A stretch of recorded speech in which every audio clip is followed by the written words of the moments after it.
Sexta-feira, 11 de novembro de 2011.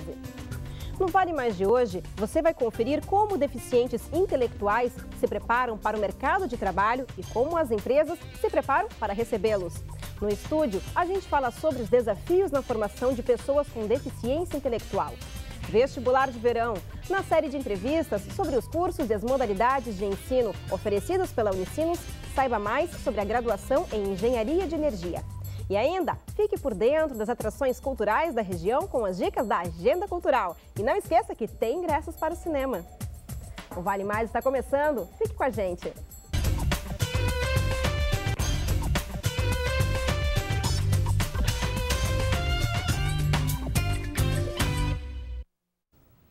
Olá! No Brasil, é previsto por lei que determinadas empresas tenham no quadro de funcionários pessoas com algum tipo de deficiência, seja ela física ou intelectual. Mas a realidade nem sempre é esta. E a dificuldade, muitas vezes, pode estar associada em encontrar profissionais qualificados. Acompanhe na reportagem. Desde 1994, a lei determina que empresas com mais de 100 funcionários contratem pessoas com deficiência. A quantidade de vagas, que varia de 2% a 5% do número total de empregados, deve ser reservada para funcionários como Jonathan. O jovem, de 25 anos, atualmente trabalha em uma loja de uma rede de supermercados e mostra que, mesmo com algumas limitações, é possível estar no mercado de trabalho. É só, assim, trabalhar e divertir pouco, sair pouco, só no serviço, é bom, daí adoro trabalhar. Jonathan atua como repositor de mercadorias graças à capacitação que recebe em um curso realizado pela rede de supermercados em parceria com o Senac. O mesmo acontece com Graziela e Sharon. Depois de passarem por um treinamento de 4 meses, elas colocam paralelamente em prática o aprendizado como empacotadoras. Sempre quis ter uma profissão. Sempre pensei, o que eu vou ser quando eu crescer? Eu quero crescer na vida. Para quem acompanha de perto, a possibilidade de ver o filho ou a filha no mercado de trabalho significa a realização de um sonho. É o empurrão que eles deram que o nosso filho precisava. A minha nunca teve chance nenhuma, porque sempre vivia em casa, mais comigo, com o pai dela, ela é filha única, né? Não tem amigos, tinha dificuldade em fazer amizades. E quando surgiu essa oportunidade, é uma benção. Ela mudou da água para o vinho. Até ela está assim, tendo atitudes progressiva em casa desde que começou o curso, hábitos que ela não tinha, ela está tendo a partir do curso, tem amigos e agora ela é uma remunerada, né? Ela trabalha, ela já pagou bolsa, comprou rádio para ela. O curso não forma apenas trabalhadores, ele ajuda no desenvolvimento desses jovens, tanto na parte intelectual como na socialização. Como ele se enxerga na sociedade como cidadão?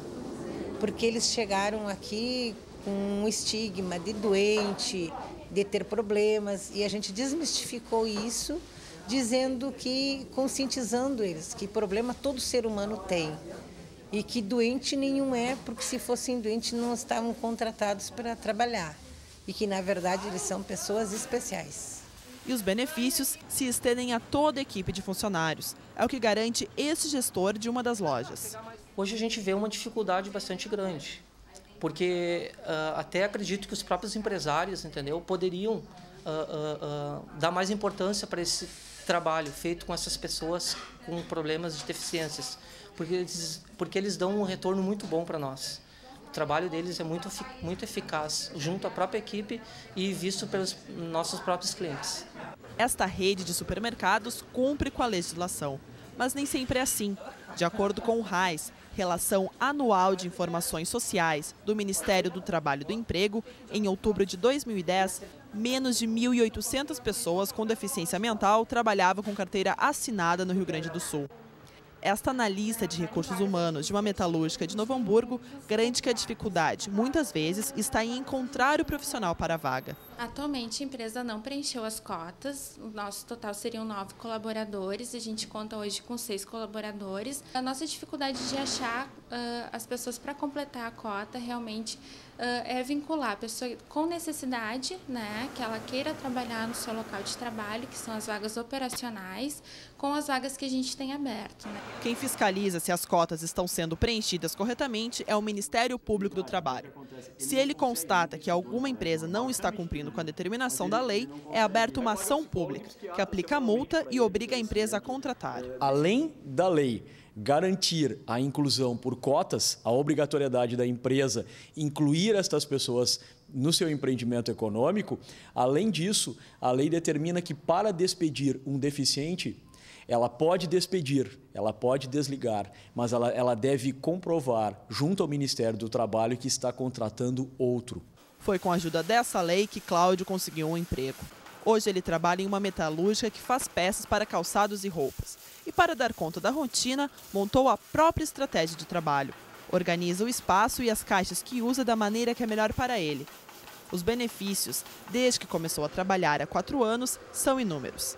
Quando chegou aqui, por exemplo, tinha problemas de coordenação motora. Hoje, ele joga futebol com os colegas da empresa. Nossa, mudou muito, assim, sabe? A gente o pessoal acabou aprendendo mais a trabalhar com esses deficientes. Eles nos transmitem uma segurança, uma energia tão boa, né? Que realmente vale a pena, assim, a gente trabalhar com eles. O que a gente acaba vendo é que não existe uma diferenciação, né? Isso que nos deixa mais felizes, assim, e eu me sinto muito satisfeito de trabalhar com esse pessoal. E um dos desafios de incluir cada vez mais pessoas com deficiência intelectual no mercado de trabalho está no processo de formação. Para comentar essa questão, nós recebemos o diretor pedagógico da Escola de Inclusão Gustavo Schreiber, de São Leopoldo, Alexandre Schreiber. Olá, professor, tudo bem? Tudo bem, bom dia. Olá. Professor, durante a reportagem, a nossa equipe notou que todos os trabalhadores que nós mostramos, eles apresentavam analfabetismo funcional, ou seja, eles só conseguiam escrever o próprio nome. Partindo da sua experiência como pai de um deficiente, como é que o senhor percebe essa defasagem? É problema da escola? Os próprios pais não estimulam? Existe um aspecto que cada patologia, ela traz a dificuldade dentro da sua deficiência. Eu, por exemplo, como o meu filho, ele é pré-silábico, ele identifica todas as letras do alfabeto. Ele escreve o nome dele, porém, se tu sair do nome dele, porque ele identifica então pelo desenho, ele não lê o nome dos outros. Ele lê a cada 2 letras. A pessoa com deficiência, ela tem vários níveis. Alguns aprendem a escrever o nome e interpretar o nome. Outros conseguem desenhar o seu nome. Então, eu sempre digo assim, eu escrever Alexandre, eu sei que a primeira letra corresponde ao A. Sim. Né? E em cima disso nós vamos montando o nosso nome. Sim. Na interpretação e na escrita. Outros vão escrever o seu nome Alexandre, mas eles aprenderam por alguém a escrever, mas não sabem interpretar. E na instituição em que o senhor atua, como os profissionais, então, são recebidos para atender, então, os deficientes? Nós temos, todos os anos, formação continuada. Quando chega um professor novo à escola, aquele professor eu tenho que começar todo o processo de novo. Apesar de que, quando existe a formação com todos os profissionais, ele vai fazer parte, porque ele vai tirar dúvida. Hoje, por exemplo, são assuntos debatidos em televisão, jornais, existem livros, então eles já têm um certo grau de eles já têm informações. Não é uma coisa nova surgindo. Porém, o desafio, sim, esse sempre será novo. E essa busca tem que ser constante. Mas a busca por esses profissionais qualificados, como é?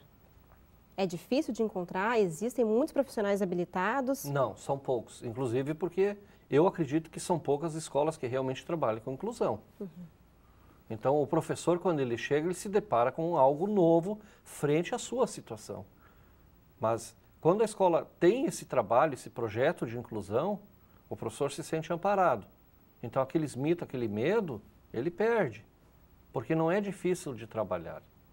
Porque no momento que tu tem o laudo médico e tu sabe qual é a patologia que a criança tem ou o jovem, tu faz o estudo de caso sobre aquele aluno que tu tem. E a partir daquilo que a teoria te traz, tu vai aplicar na prática, amparado por um setor pedagógico, por uma coordenação de inclusão e pela própria experiência dos professores, ou seja, dos colegas de aula, onde nós, inclusive na sala dos professores, a todo momento discutimos qual é uma metodologia, porque ela não existe uma específica. Sim. Mas o que existe é um caminho que tu pode experimentar com aquela criança. E aí tu vai construindo esse conhecimento dentro do nível dela, da capacidade intelectual dela. E quais as maiores dificuldades, então, nesse período de aprendizagem? É o tempo do aluno, o tempo do próprio professor de conseguir ensinar, porque ele pode ser um tanto imediatista, muitas vezes, para o resultado imediato, e muitas vezes, né, dentro do tempo do estudante. O professor, ele tem a sua ansiedade, até porque dentro da nossa cultura, nós temos que vencer um programa. Mas com a criança com deficiência, nós não temos que vencer um programa. Nós temos que vencer aquilo que ela recebe. Sim. Dentro do nível dela.